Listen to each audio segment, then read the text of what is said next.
Hello again, and welcome back to Illegally Cited. This is BGFH, and I just got home from work not too terribly long ago, and, well, yeah, today is the day that we finally get our chance to start. VR is actually going to be a real thing. We've had Google Cardboard up to this point. Samsung Gear VR has come out. A couple other little minor mobile versions of VR. I've talked a bit about my experience with Google Cardboard and an early development kit that I got to try last year with the developer kit 1 of the Oculus Rift. And you can go check out those videos from last year. But January 6th, 2016, the Oculus Rift is available now for pre-order. And I just wanted to do kind of a quick video telling my thoughts about it. And yeah, so as of earlier today, and unfortunately, I knew yesterday they announced that pre-orders were going to be open today. They didn't announce a price, but they said people could pre-order them today, and then obviously today we would learn what the price is. Unfortunately, I had to be on the road for work all day, so I wasn't in my office. I wasn't really in a position to really be able to monitor such things. But having got home from work and watched a couple of quick YouTube videos, did a couple little searches, and did a little bit of research, we are looking at the Oculus Rift homepage here, and just looking at the final version, what it's going to look like, and everything that you are going to get in the final consumer version of the Rift. So, yesterday, everybody was speculating that, this thing is going to be really expensive. That's really the only reason that they're not announcing the price. Otherwise, if it was reasonable, they would probably have done it earlier. And I sort of agreed. I was kind of worried what the price was going to be. I think the development kits you could order for like $350. And boy, man, I remember before I was looking at the developer kit websites, and I was like, God, I'm so tempted. I would love to have originally backed that, but I just wasn't sure if I was going to be able to see it and everything. And then also when they announced that they were going to do pre-orders today, they also said, oh, by the way, if you were originally a Kickstarter backer for the original development kit, you get a final consumer version for free. I'm like, damn, had I known that, I'm like, I wish I posted that on Twitter yesterday. I was like, man, I really wish I would have splurged for the Kickstarter back then. So, it is available for pre-order right now, and some people are mad at the price because they were saying, in the ballpark of like $300 or $350. They said it's probably going to be more expensive, but ballpark.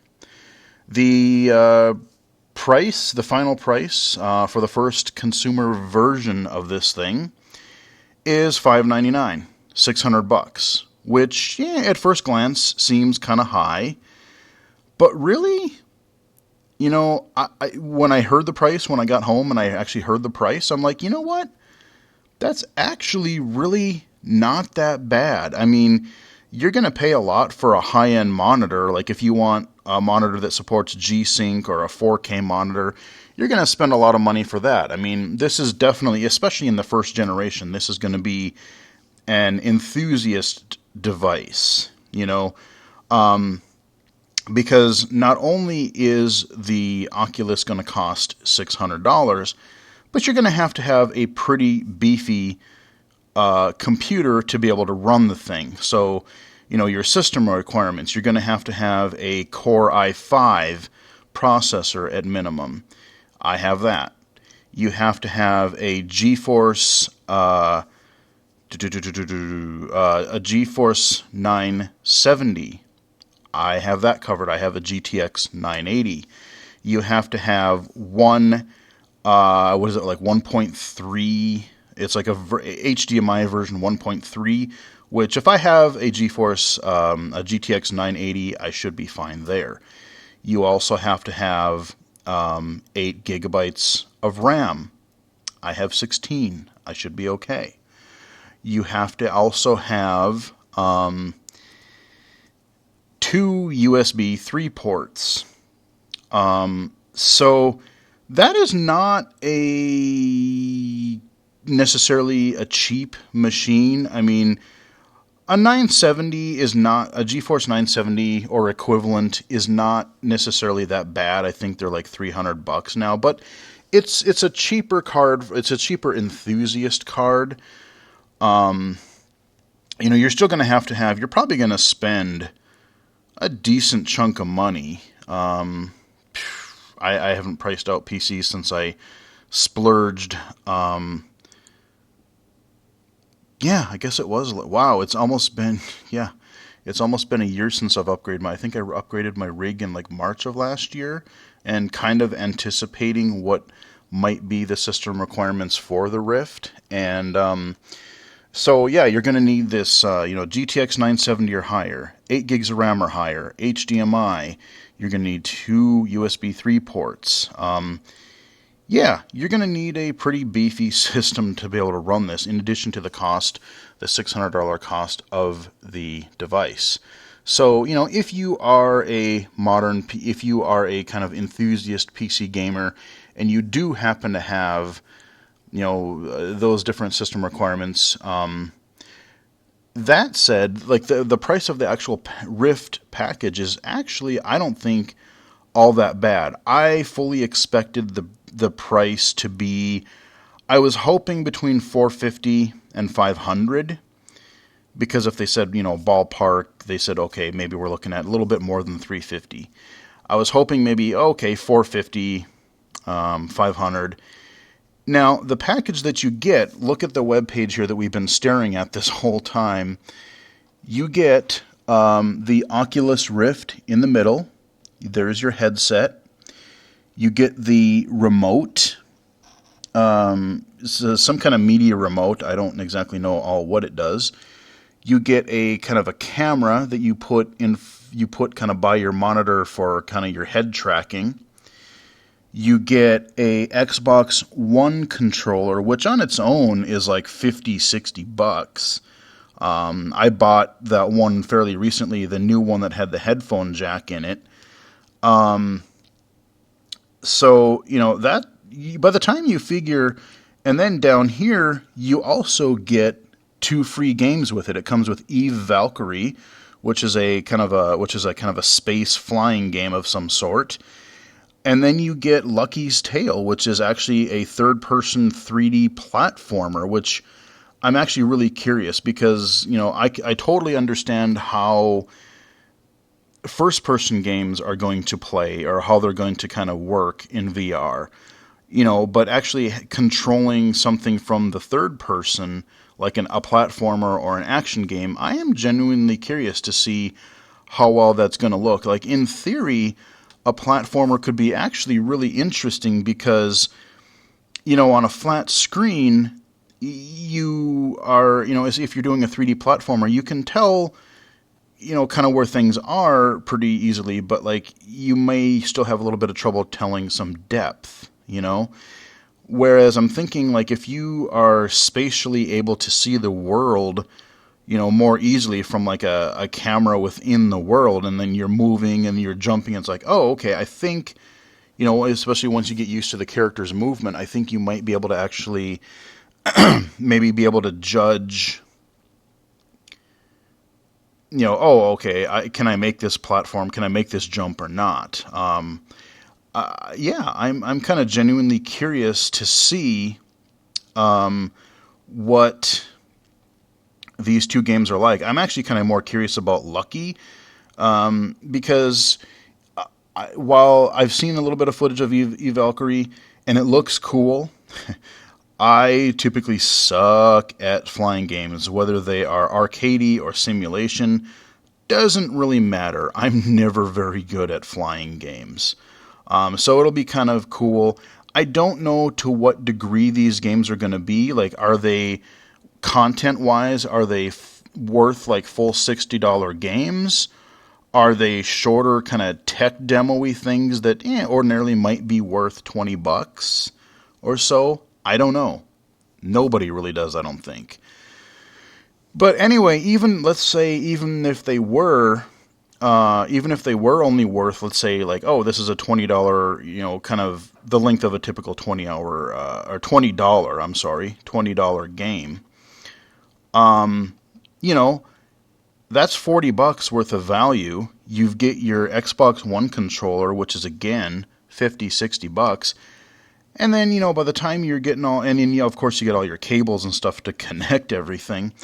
So by the time you actually add those couple extras in, you are kind of looking right around $500. So technically speaking, it's actually not a heck of a lot more than I was kind of hoping for or anticipating. I mean, could they have sold another bundle, just a core unit where you get the you get the remote and the Rift and the camera thingy here, the tracking camera, and you leave out the controller and the games? Yeah, they probably could have, but especially if you're just trying to have somebody, have a market adopt a product right away, you don't want to throw out too many different models at once. So it's like, hey, let's give you everything that you need to start an experience. You can use your keyboard and mouse for some games. If you need to play a game with a controller, especially like I'm thinking that Lucky's Tale, that platformer, you're going to want to probably play that with a controller. You already have, then you get your Xbox One controller. I do already own an Xbox One controller. I actually own two now that I have an Xbox One, because I bought my first Xbox One controller right before I got my Xbox One because I wanted the better D-pad for PC games. But hey, I'm fine with having multiple controllers around again. Maybe I want to play multiplayer at some point. Who knows? So really, I don't think the value is actually all that bad. And I have to think about it. I have to mull things over a little bit more, but I'm really sort of tempted to pre-order the thing. The initial ship date was going to be March 28th. However, the first block of shipments is already taken. So now it looks like, at least as of the time I'm recording this, we're looking at sometime in May before the second group, the second shipment actually will come out. So some people are going to get it late March. The next group is hopefully going to get it around May. So it's like, yeah, I could maybe wait till May. I don't know if that's going to sell out soon as well. I don't know. Part of me really wants to get in on it. Because, like I said, I'm just really curious about the whole VR thing, and I've kind of followed the Rift for a long time. I do want to talk a little bit about some of the other competition that the Rift is going to have this year. Like I said, this year is going to be really where, maybe not the year of VR, but it's going to be where it kind of takes off. You have the Oculus Rift here that we're staring at. You have the Sony, what is it called? Sony VR or PlayStation VR, something like that. It used to be called the Morpheus until recently. And then you have, of course, the HTC, the Vive one. Now, the Vive is really cool. It sounds interesting. One of the things, right around the same time that they announced the pre-orders for the Oculus Rift, they were talking about one of the new things that they were adding in theirs, because they just delayed their launch a little bit later till later this year.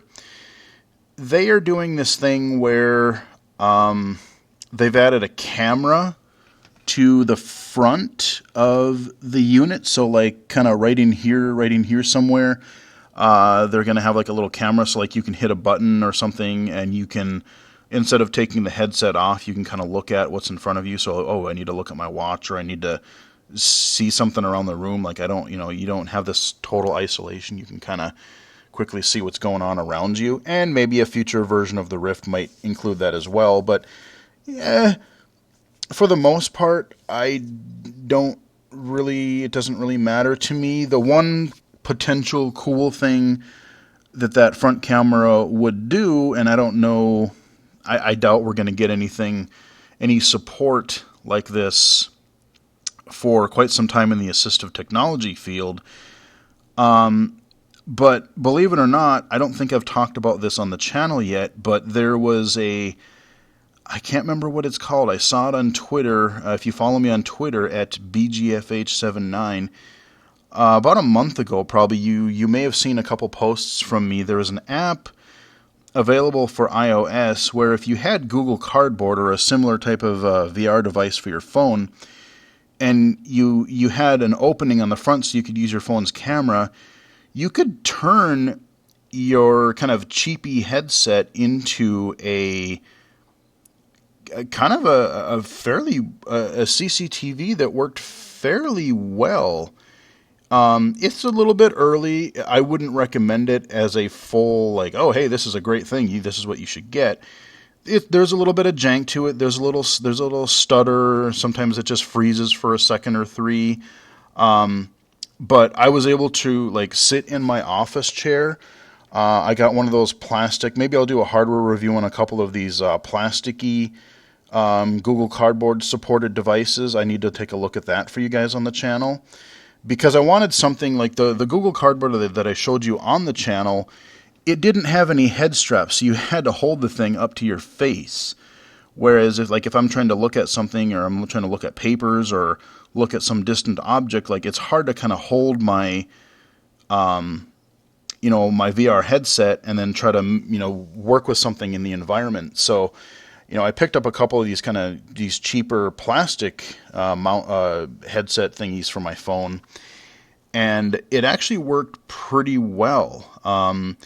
I was able to sit in my office chair and I could zoom in and read a standard piece of paper, which was something I could never really do using like a Geordie, the old Geordie CCTVs. And then I went outside of our office and I looked across. It was funny. I was like, how does this sucker do on distance? And surprisingly enough, I stood outside of our front door, and outside of our front door we have where I'm standing on the sidewalk. We have a parking lot of like basically 2 rows of parking essentially with a little path in between. Then we have the street, which is, this big, basically 2 lanes on each side, and then the light rail in the middle. And across the street, we have a couple of businesses. There's a small building, and then there's like a McDonald's, and then there's, a couple other businesses. I held that thing up to my face, and using the VR and using the camera, I was able to not just read the big M on the McDonald's sign, but I could actually go look at the roof and I could read the word McDonald's. Then I looked over and I looked at the building next door, and I wasn't sure. I had to zoom out a little bit actually, and I was looking across the street, and I was actually able to read the number of the building that was right beside the door, the entrance door, and it was I was able to pretty easily read it just looking, and I was looking, like I said, clear across the street. So I mean, like I said, the distance, the main thing the problem you're going to have with that is there's literally no image stabilization. You have to be, especially the more you zoom in, you have to be really, you can't shake at all. Otherwise you're just going to be like, it's really hard to focus. But potentially, like I said, for assistive technology purposes, VR could actually have it could be a really interesting way, to further like the concepts that the Geordie did several years ago. Like you could have a head-mounted CCTV using commercial hardware. Like I said, the Vive, when it comes out later this year, because it has the front camera. I don't know how good the front camera is, but potentially as more of these headsets come out, if VR actually takes off, and if more of these end up having cameras on the front of them, and the system requirements aren't so steep, because by that time, your computing power will have gotten better. That could be a cool way to, like I said, take some more off-the-shelf technology and using software turn it into something cool, make it assistive technology, just like we're doing with all like Android and iPhone and things like that. We had all these proprietary devices that cost several hundred to several $1,000s, and now we can do for, free or $10 or $100, like in KNFB Reader's case. But even so, way cheaper than it used to be. So I'm excited, not just for the games. I mean, yeah, I want to play some games with VR, but I'm actually really interested in, like I said in the earlier videos, whether it's Oculus or whatever, I'm actually really interested in some of the other possibilities of VR, attending virtual events. You could, like I said, even on my phone, I have an app where I was able to watch like a concert, or like a concert clip where I was like, I could view it from different angles. I could watch the guy right up close, or be front row in front of the stage when the explosions went off. As a visually impaired person, that's a really cool thing, because you can have optimal seats and be able to see the stage, see the performers, or whatever it is you're watching, sporting events, concerts, whatever. Being able to go on like virtual tours of things. Maybe you want to see, maybe you want to walk on the moon. Maybe you want to go look at a famous museum or a castle, or, who knows what kind of things in education or just for kind of recreation. Like I said, I would pay. Of course people got to develop for it, but like, just like you go on a tour now, like I would pay if somebody had a good, if I could go pay for an hour or two of go walk around a really cool, virtual iteration of, like a castle or something really cool. Yeah, I wouldn't mind doing that. So, I know I've rambled on a little bit more again than I thought I would, as usual, but yeah, I mean, we can now pre-order the Oculus Rift for $600, and again, you're going to have kind of a beefy PC to run it. But, like I said, VR is officially here. I remember even a couple people at work, like I was talking to somebody not too long ago, and they're like, "Oh, this VR thing, it's they talk about it, it's all talk. This is not going to happen." I'm like, "No, you don't realize it's actually closer than you think." And we actually have proof now that this sucker is going to come out in the next few months, and I'm actually pretty interested. I'm actually pretty potentially excited about it. Software support, again, I don't know necessarily how quickly and what types of variety of software are going to be available. That said, I do have already, like, games they've already started becoming compatible with, let me zoom in a little bit here. Whoa, that's kind of big. Ba-bum.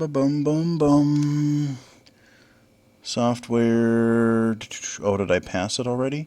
Let's see. Yeah. So, VR games. I've already started making a category of games that I already own, and there may be even more that I already own that I don't realize. There are games, actually there's a couple that I think I don't even have in there, like Alien Isolation, that already support the Rift. So, there are existing, like, especially first-person games, maybe not super fast, twitchy shooters. But, like I said, I could see, Half-Life 2 being interesting. I could see possibly Portal. Some of the more, like, shoot a portal, fly through another portal, shoot another portal, fly. That stuff could be a little bit trippy. But that could be cool. Like I said, Alien Isolation. I've already seen videos of people trying that in VR.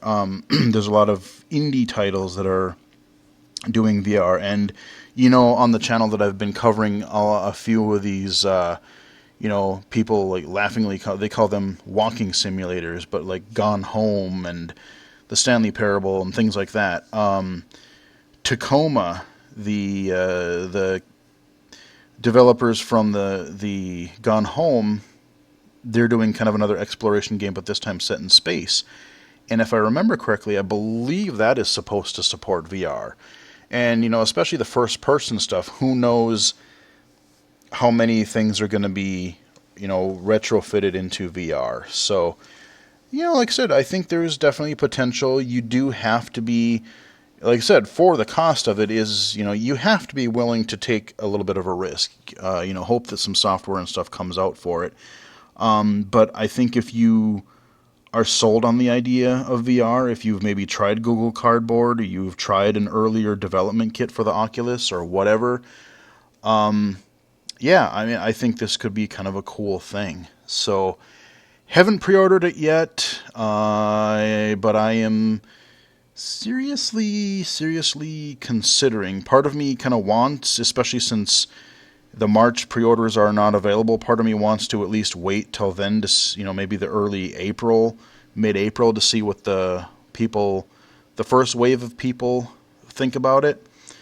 But part of me is like, I got to get on this before more sell out. So who knows what I'll do. But if I had to guess, I would say odds are by the end of the year, I'm probably going to be getting one of these. And like I said, going back to the Vive, I kind of got sidetracked again, but like the Vive, its main difference is they're focusing more on like full room experiences. The first wave of Oculus stuff, you have the head tracking, but it's going to be more focused on things that you can do, traditional gaming, but using VR. So like I can use a PC or a keyboard and mouse. I can use an Xbox One controller, that kind of thing. And I'm intrigued by the idea of, full room VR, but like I really want to have an optimal space to do that, and I don't know how well all that stuff is, necessarily going to work. Right now, I'm perfectly fine with just like adding the actual, immersion of, just being able to, use the headset and use more traditional controls. I'm fine with that for now.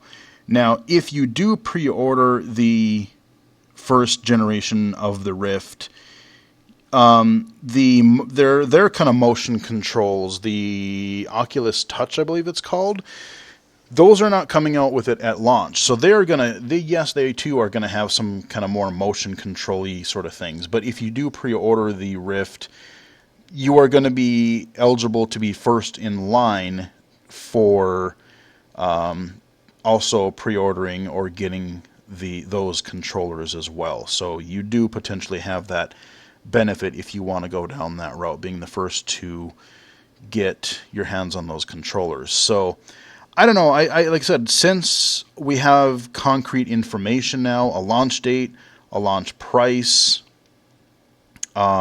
what's going to be in the box, system requirements, just wanted to talk a little bit more potentially about VR because it's something that inevitably I see myself doing probably before the end of 2016 in some form.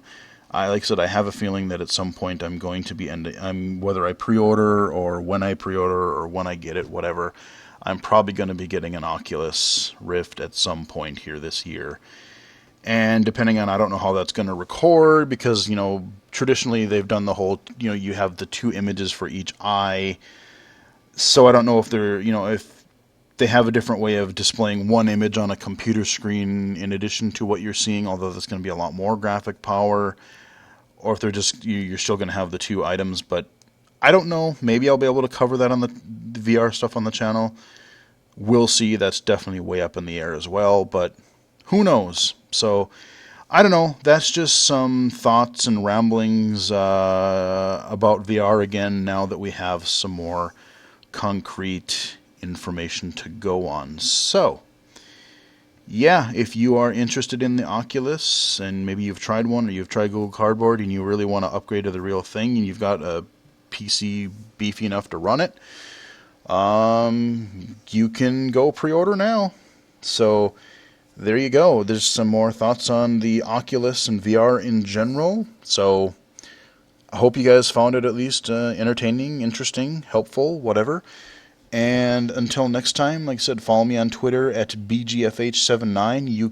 You can see more videos and posts there. Like I said, you can always check out the videos that I did for the Google Cardboard thing that I had and my thoughts when I tried several early Oculus Rift experiences last summer. So, yeah, until next time, I will talk to you guys again later.